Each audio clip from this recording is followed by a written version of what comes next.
Hi, it's Patrik from Intensive Care at Home, where we provide tailor-made solutions for long-term ventilated adults and children with tracheostomies, and where we also provide tailor-made solutions for hospitals and intensive care units whilst providing quality services for long-term ventilated patients and medically complex patients at home. In last week's blog, I talked about Intensive Care at Home is hiring ICU and pediatric ICU nurses in Melbourne, Mornington Peninsula, Warragul, Druin, Sunbury, Sydney, Wollongong and Wagga Wagga. You can check out last week's blog by clicking on the link below this video. In today's blog post, I want to answer a question from one of our clients, and the question today is, my 38-year-old sister is in ICU with ovarian cancer on TPN. Can she go home? So Lorena writes, Hi Patrik, my 38-year-old sister has been diagnosed with stage 4 ovarian cancer. She has been in and out of ICU after surgery, and thankfully, while she's not ventilated, she does require a 24-hour TPN, and she has a central line. Now, the hospital is very reluctant to discharge her home, saying that TPN can't be managed at home without 24-hour nursing care. What are our options to leave the hospital? We are so tired going to hospital and to ICU every day to support our sister. We desperately want to go home. Can you let us know what our options are? From Lorena. So let's look at this in more detail. Hi Lorena, thank you so much for making contact and sharing your sister's situation with me. Lorena, your sister can go home with TPN. There's absolutely no reason why she can't go home as long as she's hemodynamically stable. You haven't mentioned anything about ventilation. You haven't mentioned anything about inotropes or vasopressors. So on that end, your sister can go home because with a service like ours, Intensive Care at Home, we can manage central lines at home, PICC lines, Hickman lines at home. We can manage the infusion, obviously with the pump, with the TPN. Especially with TPN, there can be a lot of air alarms in particular because the TPN giving sets are so sensitive with the solution that's running through the pump. So, there's often a lot of troubleshooting going on just by having the infusion running, and you certainly don't want air going into your sister's body. And if that's not being troubleshooted properly and not being troubleshooted 24 hours a day, or at least for when the TPN is running, it could cause great damage.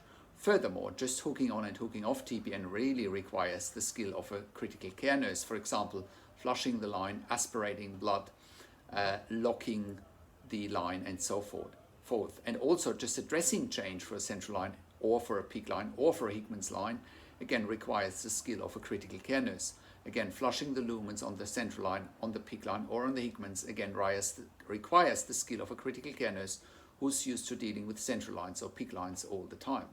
So the options really are to, talk to us more and look at the options of taking your sister home if she needs 24 hours TPN, and therefore also needs 24-hour nursing care with intensive care nurses who can manage the TPN, the PICC line, the central line or the Hickman's line. You should also be looking at NDIS funding or potentially a hospital in the home funding stream and take the first step there, but we can help you with accessing especially NDIS funding. We are quite experienced in advocating for our clients and with our clients to get the funding necessary to leave the hospital and have a better quality of life at home, or in some instances have a better quality of end of life at home. Please let me know if you have any other questions. Now, if you have a loved one in intensive care and you want to go home with our service, Intensive Care at Home, and if you want to find out how to get funding for our service and how it all works, please contact us on one of the numbers on the top of our website, or simply send me an email to patrik@intensivecareathome.com. That's Patrik, just with a K at the end. Please also have a look at our case studies, because there we highlight more about what we can do for clients, how clients can live at home with ventilation and tracheostomies, and you can look at our case studies as well as at our service section. And if you are at home already and you need support for your critically ill loved one at home, and you have insufficient support or insufficient funding, please contact us as well. We can help you with all of it. And if you are an intensive care nurse or a pediatric intensive care nurse with a minimum of 2 years ICU or pediatric ICU experience, and you ideally have a critical care certificate, please contact us as well. Check out our career section on our website. We are currently hiring ICU and pediatric ICU nurses for clients in the Melbourne metropolitan area in multiple locations, northern suburbs, Sunbury, Mornington Peninsula, Frankston area, South Gippsland, Wollongong, New South Wales, as well as in the inner city areas. We are also an NDIS, TAC and DVA approved community service provider in Australia, have a look at our range of full service provisions. We also have been part of the Royal Melbourne Health Accelerator program in the past for innovative healthcare companies. Thank you for watching this video, and thank you for tuning into this week's blog. This is Patrik from Intensive Care at Home, and I will talk to you in a few days.